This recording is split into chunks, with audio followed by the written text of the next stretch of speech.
l'actualité de ce 11 septembre, à 2 semaines de son congrès extraordinaire prévu pour les 24, 25 et 26 septembre prochains, le MPP prépare une échéance qui devrait aboutir à la restructuration des instances du parti, une étape cruciale pour la majorité et qui a valu une session de son bureau politique national ce samedi.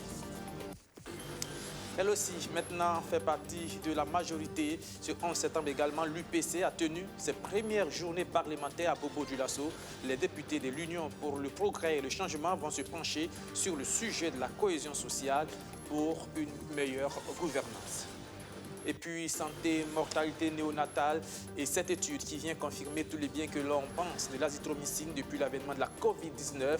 Cet antibiotique, en effet, peut aider à réduire considérablement la mortalité chez les enfants de moins d'1 mois. C'est l'étude Naître, entendue par la nouveau-né et azithromycine, une innovation dans le traitement des enfants qui le révèle, conduite par le Centre de recherche en santé de Nuna et l'Université de Californie à San Francisco. Elle a concerné plus de 20 000 enfants de moins de 8 à 27 jours dans 5 régions du Burkina Faso. Voilà pour le sommaire. Bonsoir et bienvenue. C'est un rendez-vous important qui attend le MPP. Dans 15 jours, le parti au pouvoir tiendra son congrès extraordinaire. La restructuration du parti et le renouvellement de ses instances seront les points clés de cette échéance. Les rencontres, les préparations se multiplient. Ce samedi, c'est le bureau politique national qui s'est réuni en session. Benjamin Kwame.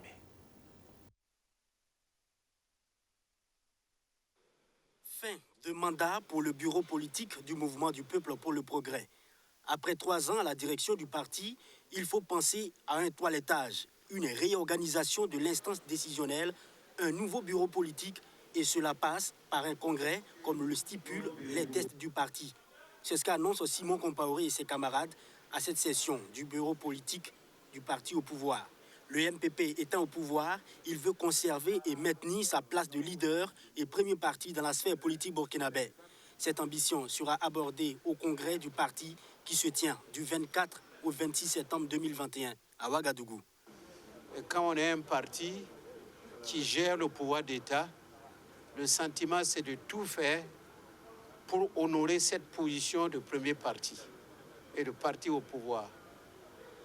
C'est d'être à même de relever les défis, d'accompagner correctement le gouvernement, qui est notre gouvernement, d'appuyer le président de Faso pour que les défis soient relevés, pour que le programme pour lequel le président a été élu soit implémenté, bien implémenté, au bénéfice des millions de Burkinabés. Toutes les informations et conduites à tenir et à adopter pour la tenue du congrès et la proposition d'une nouvelle direction du parti sont révélées ici. Et pour conforter sa position, 4 autres partis politiques rejoignent le MPP à ce congrès. La base du MPP va s'élargir au prochain congrès à l'UPR. Il y a le Parti socialiste Burkina, la CPRMP et AGI. Ces 4 partis politiques pourront-ils faire partie dûment de la grande famille MPP? La réponse sortira de ce congrès, précise Simon Compaoré, lui qui annonce que tous les membres présents à cette session se sont accordés sur les points qui devraient éventuellement poser débat au prochain congrès. Ce sera l'occasion également de sanctionner le rapport de la direction politique sortante. Et pendant ce temps, les députés de l'UPC, l'autre partie de la majorité maintenant, et vous le savez, eux, se réunissaient à Bobo-Dioulasso pour leur première journée parlementaire de l'année. Au centre des discussions, la question de la cohésion sociale, un thème adapté dans un contexte de crise sécuritaire exacerbée par les tensions communautaires. Majid Bakoua. Au menu des échanges, la consolidation de la cohésion sociale pour le renforcement de la gouvernance, enjeux, défis et perspectives. Députés du groupe parlementaire de l'UPC, l'Union pour le progrès et le changement, militants et sympathisants du Parti du Lion dans la cité de Sia, se penchent sur la question. Un thème dont le choix est loin d'être fortuit au regard du contexte actuel du pays. Vous savez bien ce qui est arrivé au Burkina Faso aujourd'hui. Nous avons des conflits intercommunautaires, nous avons des conflits entre partis politiques. Hein, au niveau des élections, il y a eu des choses peut-être qui se sont passées, on ne s'entend pas depuis des années. Et donc, il faut absolument y réfléchir et chercher donc des solutions. Comme par exemple ce qui s'est passé à Yumbu et à Arbinda, où des populations entre elles se sont entretuées, et le tissu social est déchiré. Donc, il faut absolument trouver un remède. Ensuite, il y a également les attaques. Nous avons des frères, des fils qui ont pris des armes contre nous. De mon point de vue, il faut les rechercher pour les ramener au bercail. Tout cela demande très certainement un engagement et également de la réflexion pour trouver les voies et moyens afin justement de recoudre le tissu social et permettre aux Burkinabés de vivre bien ensemble. Les députés de l'UPC vont également mener la réflexion sur les enjeux de la cohabitation et le jeu des alliances en politique pour la gouvernance démocratique au Burkina Faso. Si l'opposition est majoritaire à l'Assemblée nationale, ce qui veut dire qu'il y a forcément la cohabitation. Ça peut nous arriver. Et pour que ça ne nous arrive pas, justement, c'est la raison pour laquelle il y a trop de jeux d'alliance. Mais les jeux des alliances également, il faut les comprendre, il faut les discipliner pour qu'en fait, que ça soit véritablement ordonné et les comprendre. Pourquoi on quitte un parti, une position pour aller à une autre. Nous étions par exemple, nous, à l'opposition. Aujourd'hui, nous sommes en alliance avec le MPP et tous ses alliés. Il s'agit de nous asseoir également et de nous regarder et de nous discipliner, afin que, en fait, justement, la gestion se passe le plus correctement possible, de manière à ce que le citoyen n'en souffre pas un jour. Ces premières journées parlementaires de l'UPC ont connu la participation de représentants d'autres groupes parlementaires, des représentants qui n'ont pas manqué de saluer la pertinence des thèmes sous lesquels se tiennent ces journées parlementaires. Tout autre chose, vous vous souvenez sans doute de ces manifestations des populations de la région de l'Est pour dénoncer, disent-elles, le retard de développement accusé par leur région, pointant du doigt l'abandon de l'État central. Eh bien, la situation va peut-être connaître une évolution si on en croit au schéma régional d'aménagement et de développement durable du territoire de l'Est en cours d'adoption. Il a fait l'objet d'un examen de la CNADDT réunie en session ordinaire hier. Sandrine Zugori. En proie aux attaques terroristes, le développement de la région de l'Est a pris un coup. Le gouvernement, à travers son plan d'aménagement et de développement du territoire de l'Est, veut d'ici à l'horizon 2040 définir une trajectoire du développement de cette région. Et ce schéma porte donc des orientations qui visent à assurer une cohérence générale et une cohérence régionale à toutes les politiques publiques et aussi à tous les projets d'équipement au niveau donc des régions et au niveau des collectivités territoriales. Donc ce schéma, c'est un document de planification spatiale qui va accompagner la mise en œuvre des plans locaux de développement, qui va accompagner la mise en œuvre de la politique du plan national de développement économique et social auquel il est arrimé. Et donc ce schéma va donc positionner les zones de vocation, va positionner les zones de développement. Le plan fait l'objet d'un atelier de validation à Ouagadougou. La question sécuritaire sera prise en compte dans toutes ses facettes. Et vous savez bien que la donne sécuritaire est un élément très important que nous devons maintenant intégrer dans les politiques publiques. Et donc la prise en compte de cette dimension devrait orienter la commission pour que les tracés, le positionnement des zones de vocation et des grands chantiers puissent tenir compte du défi sécuritaire et que nous puissions continuer à faire du développement malgré donc l'hostilité qui se trouve pour le moment dans cette région. Donc ce sont des éléments factuels que nous allons comptabiliser, que nous allons donc considérer pour pouvoir donc harmoniser la vision donc du schéma avec les défis actuels donc au niveau donc de la région. Un document qui prendra en compte toutes les préoccupations de cette région qui regorge d'énormes potentialités. Vous savez que nous sommes l'une des régions où vous avez la faune, vous avez la pêche, vous avez le minerai, vous avez le phosphate, vous avez pratiquement tout ce qu'il faut pour aider une région à vite se développer. Et c'est ce qui fait que nous sommes un peu agressés à un certain moment. Si nous arrivons à mettre cela en pratique, nous allons peut-être vivre la sécurité sans pour autant aller à la négociation. Parce que nous avons pris suffisamment en compte tout ce qui doit être fait dans chaque localité et dans chaque secteur pour réellement aller au développement Une fois validé, le document sera soumis au Conseil des ministres pour adoption. La Commission nationale d'aménagement et de développement durable du territoire procédera ensuite à une campagne de communication afin d'expliquer le bien fondé du chemin régional d'aménagement et de développement durable du territoire de l'Est. Dans le même registre, à 5 années de son terme, l'étude nationale prospective Burkina 2025 est à l'heure des bilans. Quels ont été les succès? Comment expliquer les échecs et que faut-il améliorer pour les prochaines décennies?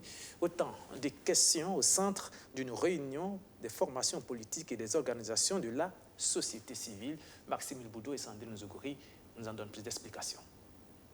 Depuis 2005, le Burkina Faso a projeté son système de développement sur la base des aspirations des Burkinabés sur les 20 années à venir. 16 ans après, les représentants de partis politiques, d'organisations de la société civile, des syndicats et de la communauté religieuse évaluent leur contribution dans la mise en œuvre de l'étude nationale prospective Burkina 2025. L'atelier de cadrage consiste essentiellement à discuter avec les acteurs par rapport au processus d'évaluation que le gouvernement a engagé concernant l'étude nationale prospective.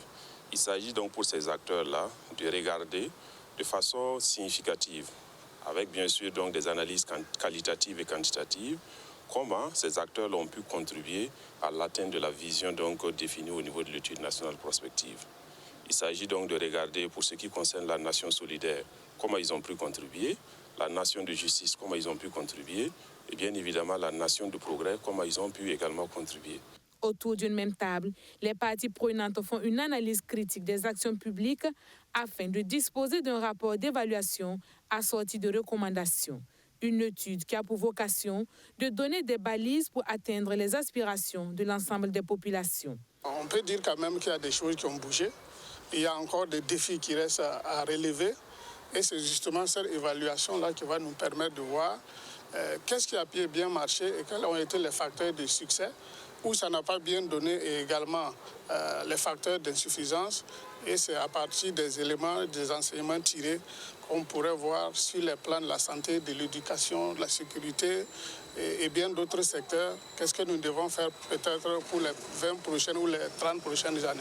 En tant que parti politique également, de par notre rôle de proposition, d'idées que nous apportons à ceux qui gouvernent ou quand nous gouvernons, notre contribution est immense.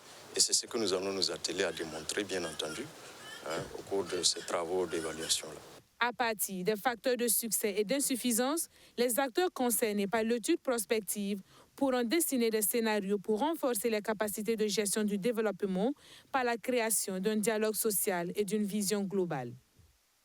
Et quelle serait une étude prospective sans le levier de la recherche? Elle coûte cher, mais il faut la financer. C'est la mission du Fonds RID, le Fonds national pour la recherche et de l'innovation pour le développement, qui est en pleine évaluation des projets qu'il finance, une évaluation terrain qui l'a conduit sur 2 sites à Bobo-Dioulasso, surtout Justin Dabiré. Sur ce site, des chercheurs de l'université Nazi Boni et ceux de l'INERA mettent en œuvre un projet de production de poissons, de fruits et de légumes dans un système intégré d'utilisation rationnelle d'eau peu polluante. Ce projet permettra à terme le développement d'un système pilote de production intégré permettant l'optimisation des paramètres de production dans les conditions locales spécifiques, avec des espèces de poissons et de végétaux répondant à une réelle demande de terrain. Quand on fait l'élevage de poissons, naturellement, on nourrit les poissons. Puis le poisson, il vit dans l'eau, il fait tous ses besoins dans l'eau. Donc les urines, les fesses, tout cela enrichit l'eau en éléments fertilisants. Donc les eaux qui sont évacuées de ces bassins-là, on peut les orienter dans les parcelles de pisciculture, voilà, pour pouvoir faire l'arrosage et diminuer l'utilisation des engrais. Ça fait une production, une double production avec un seul substrat. Donc les poissons vivent dans l'eau et cette eau, lorsqu'elle est évacuée, permet d'enrichir, de fertiliser les parcelles de production végétale. Donc ici, l'objectif, c'est de pouvoir dire à la fin, on peut se passer d'une partie ou de la totalité de ces engrais et produire uniquement avec des effluents piscicoles qui sont une production biologique, donc beaucoup plus saine pour la santé des consommateurs. Le projet de production intégrée de poissons et de végétaux est financé par le Fonds RID le Fonds national de la recherche et de l'innovation pour le développement. Le FONRID a également financé le projet de production et de diffusion participative de plants sains de bananiers par des techniques innovantes expérimentées sur la parcelle de Sylvie Kassongo, productrice à Diaradougou.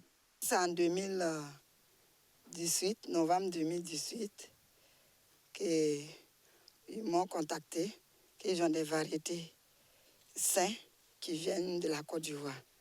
Donc il y avait 2 variétés, il y avait William et puis la grande naine. Donc William faisait 200 pieds et la grande naine, ça faisait 100 pieds. Côté des variétés, je les tire chapeau parce que ce sont les variétés saines. L'accompagnement à ce côté, c'est bien. Créé en octobre 2011, le FONRID est un fonds national de financement qui a débuté ses activités sur le terrain en 2012. Placé sous la tutelle du ministère en charge de la recherche scientifique et de l'innovation, le FONRID a pour mission en haute d'offrir un cadre de mobilisation et de financement sécurisé et transparent aux activités de recherche et d'innovation des secteurs publics et privés.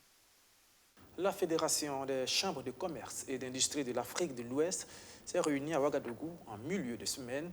Une occasion pour ses membres de renforcer leur coopération et surtout d'insister sur la question de l'employabilité des jeunes dans son aspect digitalisation. Benjamin Kwame nous en dit plus. C'est une rencontre qui se tient en présentiel et en visioconférence. Les membres de la Fédération des chambres de commerce et d'industrie de l'Afrique de l'Ouest sont à la 2e réunion de leur bureau à Ouagadougou. La rencontre est périodique et l'idée ici est d'aborder les questions liées à l'intégration entre les différentes chambres sous-régionales, tout en permettant aux membres du secteur privé de développer au mieux leurs activités. La FECIAO mise sur les projets des jeunes et femmes avec la digitalisation. Vous savez aujourd'hui que le souci de tout le monde, c'est l'intégration. Et on parle de ZLECAf, etc. Donc ce sont ces différents sujets que nous voulons aborder et aussi tendre la main à la jeunesse par rapport à la digitalisation et aussi faire de telle sorte que nos femmes soient outillées pour pouvoir faciliter l'entrepreneuriat au niveau des femmes. La Fédération des chambres de commerce et d'industrie de l'Afrique de l'Ouest dit collaborer avec le Forum des affaires Europe-Afrique dans son plan d'action et eu égard aux contraintes liées à la Covid-19. La Fédération déploie d'autres moyens pour permettre à ses membres de demeurer dans la commercialisation de ce qui est produit. Et nous, on ne sait pas quand la Covid va prendre fin. Donc, nous essayons justement de mettre des outils en place. Là, par exemple, nous sommes ici, mais il y en a qui nous suivent en étant dans leur pays. Donc, nous voulons faire de telle sorte que, malgré la Covid, que nos activités puissent marcher, nos entreprises puissent fonctionner, parce qu'on dit que le secteur privé est le moteur de la croissance. Ce sont ces réflexions que nous menons, c'est les défis, mais que nous allons relever. Et c'est tout naturellement avec grande satisfaction que la Chambre de commerce et d'industrie du Burkina Faso accueille cette initiative qui, selon elle, vient à point nommé pour mettre en avant ses ambitions. L'union entre toutes les chambres. C'est un témoignage que nous apprécions énormément, d'autant plus que nous sommes conscients du fait que les chambres de commerce ne peuvent pas survivre et même être efficaces sans être dans l'union. D'autant plus que nous, en union, nous avons aussi affaire à des unions comme l'Union européenne et comme d'autres organisations. Moi, j'encourage très fortement ces initiatives qui sont prises.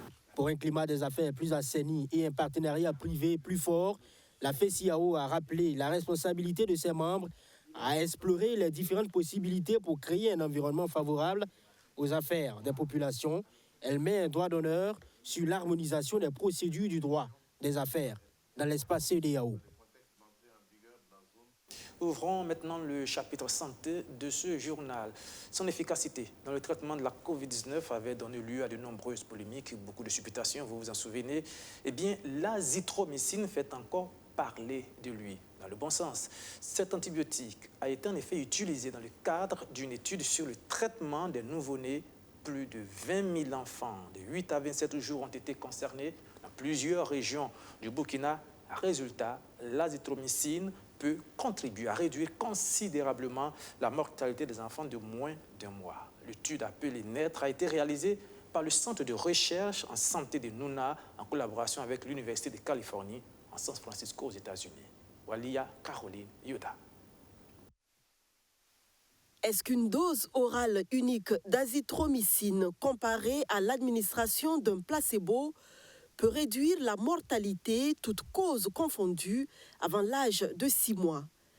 Tel est le questionnement de départ de l'étude nouveau-né et azithromycine, une innovation dans le traitement des enfants en abrégé naître. La réponse à cette question est désormais connue. Ce produit, déjà, n'est pas à administrer à des enfants très jeunes. Ça, c'était la première des choses. Donc, nous voulions voir la possibilité de donner ces produits à des enfants très jeunes et voir s'il y a des conséquences fâcheuses ou pas. Nous l'avons réussi, nous les avons donnés, il n'y a pas de conséquences fâcheuses. Mais nous avons été prudents pour ne pas donner ça à des enfants qui sont prématurés, qui ont un faible poids de naissance, c'est-à-dire les enfants qui ont moins de 2,5 g n'ont pas reçu ce produit. Et nous avons pu démontrer qu'il y a une baisse de la mortalité chez le groupe d'enfants qui a reçu le produit par rapport à ceux qui ne l'ont pas reçu, qui ont reçu en fait le placebo. Mais toutefois, nous sommes des scientifiques. Et scientifiquement, nous avons trouvé que cette différence que nous avons observée, nous ne pouvons pas dire qu'elle n'est pas liée au hasard. Donc du coup, ça veut dire qu'il faut que nous fassions une autre étude parce que notre analyse nous montre que sûrement la taille de l'échantillon que nous avons choisi n'est pas suffisante parce que nous avons 21 000 enfants que nous avons inclus. Ça veut dire qu'il faut aller au-delà de 21 000 enfants. Le bon travail du ministère de la Santé dans la conduite de cette étude est salué par son partenaire de l'Université de Californie, San Francisco. Oui, on a atteint nos objectifs, on les a même surpassés. On pensait que cette étude aurait pris beaucoup plus longtemps, mais les équipes ont su trouver les bonnes personnes avec qui collaborer. Ils ont su faire ça de façon efficace et en respectant bien sûr toute la sécurité pour les participants et tout le monde. Donc on est vraiment impressionnés. Vraiment que du positif pour la collaboration. On espère qu'il y en aura plus d'ailleurs. Merci beaucoup. Pour sûr, cette collaboration va se poursuivre car le ministère de la Santé veut pousser son étude encore plus loin en élargissant l'échantillon et en incluant surtout des enfants prématurés. La présente était consacrée à des enfants sains dont le poids à la naissance est d'au moins 2500 grammes. Le taux de mortalité infantile en Afrique de l'Ouest, faut-il le préciser, est des plus élevés au monde. 110 décès pour 1000 naissances vivantes. Santé toujours, la prise en charge des malades souffrant d'insuffisance rénale va s'améliorer encore un peu plus, et ce grâce au renforcement du plateau technique des centres d'hémodialyse des CHU de Bogodogo et de Tengango. Maxime Boudou, Mamouna Takabore. Les centres hospitaliers universitaires de Bogodogo et de Tengango améliorent le plateau technique en matière de traitement des dialysés. En effet, les deux centres de santé disposent désormais de nouveaux équipements pour le traitement des malades souffrant d'insuffisance rénale, des espaces bien aménagés et des salles de traitement d'eau rénovées. Au niveau des services de néphrologie et hémodialyse de Bogodogo, 12 générateurs sont fonctionnels, dont 10 de façon permanente. Des équipements acquis grâce à un partenariat avec Sibiri Biomédical, une entreprise qui existe depuis 2018 et qui est spécialisée dans la livraison des produits et consommables de dialyse. L'unité de Bogodogo a été rénovée entièrement. C'est-à-dire qu'il y a d'abord le centre qui n'existait pas qu'on a mis en place avec de nouveaux générateurs de dialyse. En gros, 14 postes de dialyse qu'on a eu à installer avec un système de traitement d'eau. Après les travaux de rénovation du centre de néphrologie et hémodialyse, une délégation gouvernementale conduite par le secrétaire général du ministère de la Santé est allée visiter les nouvelles installations qui permettront d'améliorer sans doute l'offre de soins ainsi que la capacité d'accueil des malades. Le partenariat fait de telle sorte que nous avons du personnel qui a été formé, mais également qui est accompagné par les acteurs du civil biomédical afin de pouvoir faire en sorte que les équipements puissent être fonctionnels en permanence, mais également que l'on puisse disposer, grâce à la subvention de l'État, d'un certain nombre d'intrants de façon permanente également, pour que les besoins de dialyse de la cible puissent pouvoir être satisfaits à tout moment, et aussi faire en sorte qu'il y ait une certaine commodité dans les activités de service de hémodialyse, ce qui fait que nous avons vraiment un service rénové avec des conditions d'accueil meilleures. Malgré cet acquis considérable, des efforts restent à faire puisque ces installations ne permettent que la prise en charge de 24 patients en moyenne par jour sur les près de 1000 patients que compte le Burkina Faso. Consciente de la situation, le directeur général du CHU de Borodougou rassure, des mesures seront prises par les autorités compétentes pour améliorer la prise en charge des dialysés. C'est dit qu'en passant à 2 séances de dialyse par semaine pour les patients, c'est vraiment une grosse amélioration. Sachez également aussi que l'autorité est en train de se battre pour mobiliser les ressources additionnelles pour voir dans quelle mesure on peut passer à ce que vous avez appelé la norme, à savoir 3 séances de dialyse par jour et par semaine et par patient. L'entreprise Sibérie Biomédicale accompagne également les néphrologues et les malades avec des soins complémentaires. Pour les patients, l'entreprise offre aux dialysés un euro symbolique sur la vente de chaque kit à l'hôpital.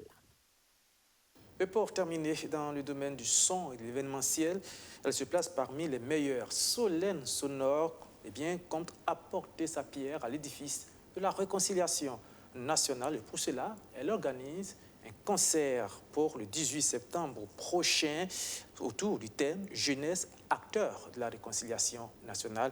Plus de précisions, Abdelaziz Sarri. Spécialisée dans le son et l'événementiel, la structure Salem Sonore reste convaincue que le gouvernement à lui seul ne peut pas réconcilier les Burkinabés. C'est pourquoi elle veut apporter sa contribution pour le succès du processus déjà enclenché. Et la stratégie choisie est l'organisation d'un concert. Ce spectacle, prévu pour le 18 septembre prochain, vise à réunir la jeunesse autour du thème « Jeunesse, acteur de réconciliation nationale ».